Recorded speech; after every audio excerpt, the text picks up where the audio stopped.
में आप सबका स्वागत है। उम्मीद करता हूँ कि आप सब खैरियत से होंगे। आज हम फिर से और एक एराफ के बारे में, उर्दू के हर्फ के अंदर जो मात्रा होती है, हर्फ में जो मात्रा यूज होती है जिसको बोलते हैं एराफ, उर्दू में क्या कहते हैं उसको, एराफ, उसके बारे में आज जानेंगे। एराफ का बयान में,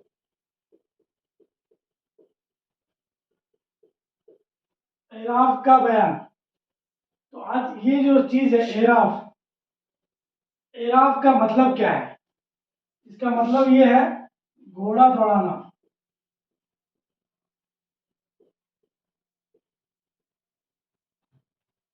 या तो तेज करना।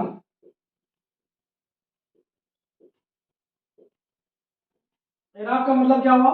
घोड़ा दौड़ाना। जब जब तक हमारे उर्दू के अंदर जब मात्रा नहीं थी, जबर जेर पेश जो होता है, एराफ उसको कहते हैं। जबर जेर पेश, हरकत को, हरकत को जो है, हरकत की अलामत को जो क्या कहते हैं, एराफ कहते हैं। जब मात्रा नहीं था तो उर्दू में पढ़ने में दुश्वारी हो रही थी, दिक्कत हो रहा था। जब मात्रा आ गया, जब इसके अंदर जिस तरीके से हिंदी के अंदर मात्रा होती है कि ई मात्रा और आ मात्रा, और उसके बाद में दीर्घई मात्रा, ये इस तरीके से जो मात्रा होती है उर्दू के अंदर भी इस तरीके से जेर जबर पेश होता है। तो इसी को ही एराफ कहते हैं। तो इसकी कुल जो है तादाद कितनी है उसके बारे में जानेंगे। एराफ की कुल तादाद कितनी है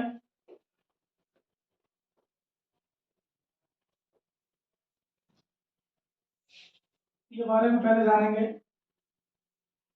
ध्यान से देखिए, एक बार अगर आप ध्यान से देख लेंगे तो एराफ के बारे में पूरी तरीके से वाकिफ हो जाएंगे।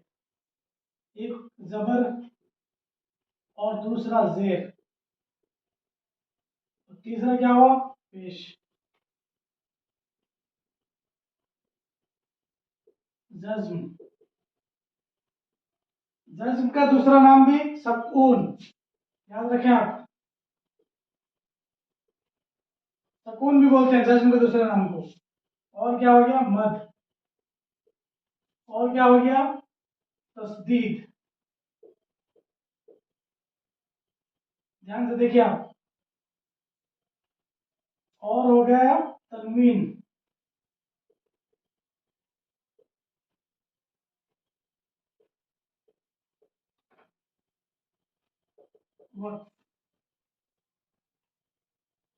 ये कुल है 8। जबर, जेर, पेश, जज्म, मद, तशदीद और तनवीन, वक्फ।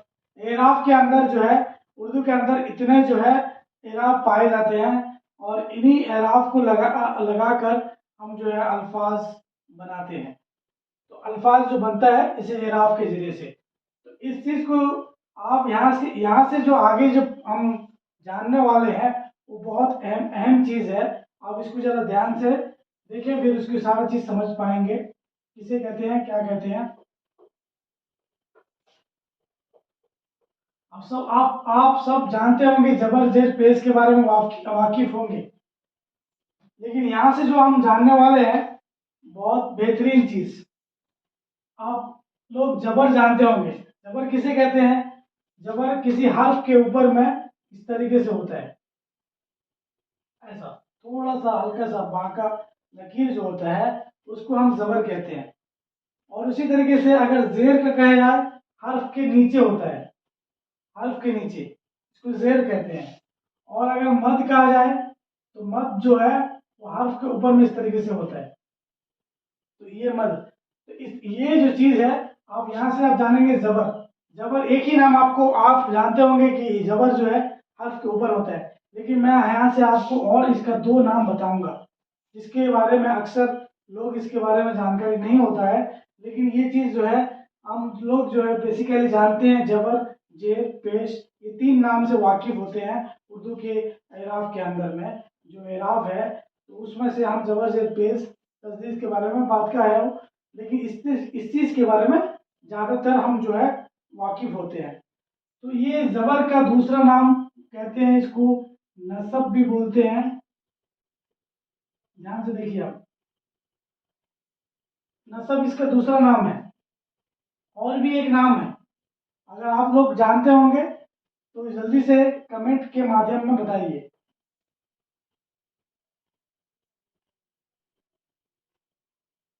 जबर का और एक दूसरा नाम होता है नसब। नसब उसका एक दूसरा नाम है। अगर आप लोग जानते होंगे और भी इसका एक नाम है, अगर किसी को मालूम है तो जल्दी से आप बताइए। नसब के दूसरा नाम होता है फतह, कहते हैं इसको। क्या बोलते हैं? दूसरा नाम फतह। जबर का और दो नाम है। जबर का और दो नाम है, क्या कहते हैं उसको? नसब भी कहते हैं, फतह भी कहते हैं। ध्यान रखिए, आगे चल के आपको और भी बेहतरीन समझ में आएगा।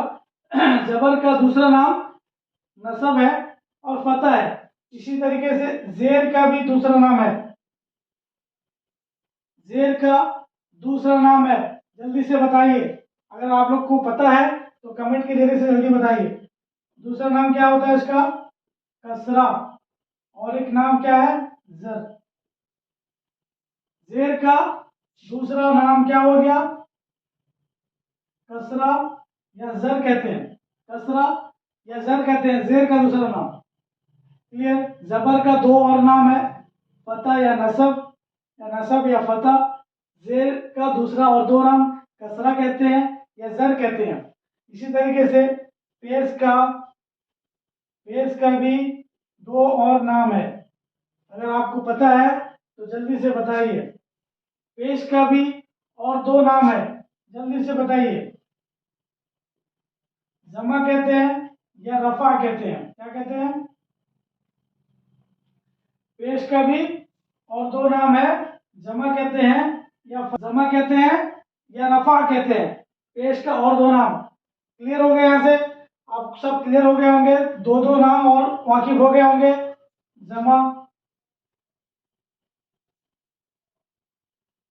जमा कहते हैं या रफा कहते हैं। क्लियर? जबर का दो और नाम है, फतह या नसब। जेर का और दो नाम है, कसरा या जर। और पेश का और दो नाम है, जमा या रफा।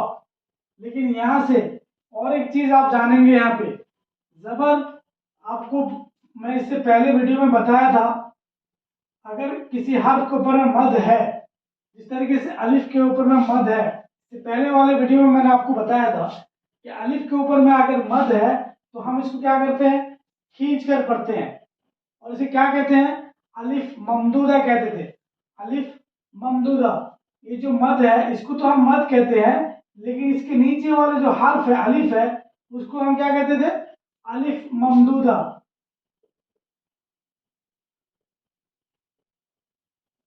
अलिफ ममदूदा कहते थे। किसको? इसको, ये वाला अलिफ को। या अलिफ को क्या बोलते थे?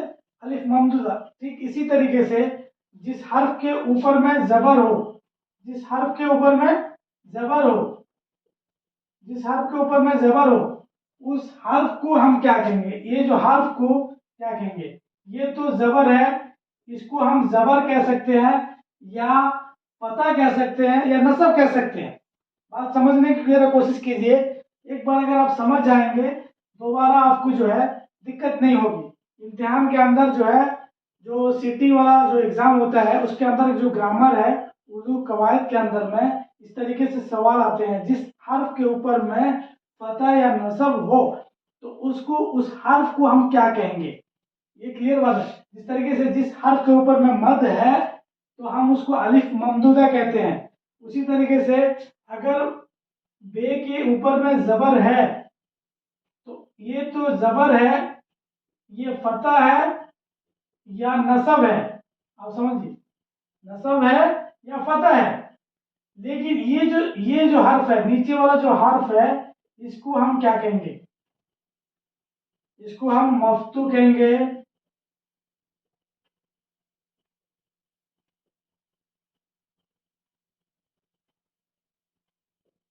या मंसूब कहेंगे।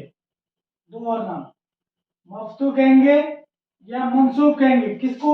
जिस हर्फ के ऊपर में। ठीक इसी तरीके से यहाँ पे देखिए, अलिफ को हम अलिफ ममदूदा कहते थे। अलिफ को अलिफ ममदूदा कहते हैं। ठीक इसी तरीके से जिस हर्फ के ऊपर में जबर हो, उस हर्फ को हम क्या कहेंगे? मफ्तू या मंसूब कहेंगे। लेकिन उस हर्फ के ऊपर में जो जबर है, जबर का दूसरा और दो नाम हो गया फतह या नसब। ये दो नाम हो गए। और इसी तरीके से अगर हम जेर का लेते हैं, जेर, अब थोड़ा यहाँ देखिए सही से, अगर जिस हर्फ के एक हर्फ लिया अलिफ, अलिफ के नीचे हम जेर लगाए, ये जो जेर लगाए, इस जेर, इसको जेर हम कहेंगे या तो कसरा कहेंगे, कसरा या जर कहेंगे, ये दो नाम, इसका तीन नाम आएगा। और क्या है? जेर। तो ये इसका नाम हो गया जेर। चलिए, ये तो जेर क्लियर हो गए, लेकिन इस हर्फ को हम क्या कहेंगे? ये जो ऊपर अलिफ है उसको हम क्या कहेंगे? ये वाला हर्फ को, बे के नीचे जिस तरह के, बे को हम मफ्तू या मंसूब कहते हैं, जेर को कसरा या जर कहते हैं, इसी तरीके से अलिफ को हम क्या कहेंगे? मकसूर या मजरूर। क्लियर बात? मकसूर या मजरूर कह सकते हैं किसे? जिस हर्फ के नीचे जेर हो, जिस हर्फ के नीचे जेर हो, जेर को हम कसरा या जर कहते हैं, लेकिन उस हर्फ को हम क्या कहते हैं? मकसूर या मजरूर कहते हैं। ठीक इसी तरीके से पेश वाला भी बात वही है कि पेश वाले को क्या कहते हैं? पेश जिस हर्फ के ऊपर में हो, बात जरा देखिए यहाँ पे, पेश जिस हर्फ के ऊपर में हो, हम पेश को क्या कहते हैं? जमा कह सकते हैं या रफा कहते हैं। पेश को हम जमा कह सकते हैं या रफा कह सकते हैं, लेकिन इस हर्फ के, जिस हर्फ के ऊपर में, जिस तरीके से यहाँ पर मैं लेता हूं बे के ऊपर में पेश, ये पेश को हम जमा या रफा कह सकते हैं या पेश कह सकते हैं, लेकिन इस हर्फ को हम क्या कहेंगे? मजमूम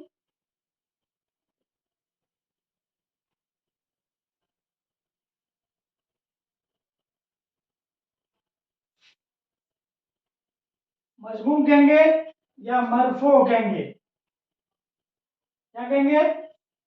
मजमूम कहेंगे या मरफू कहेंगे। क्लियर यहां तक?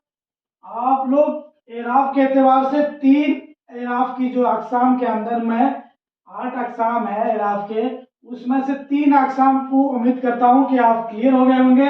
जबर का दूसरा नाम, दो और नाम क्या है? जेर का दूसरा और दो नाम क्या है?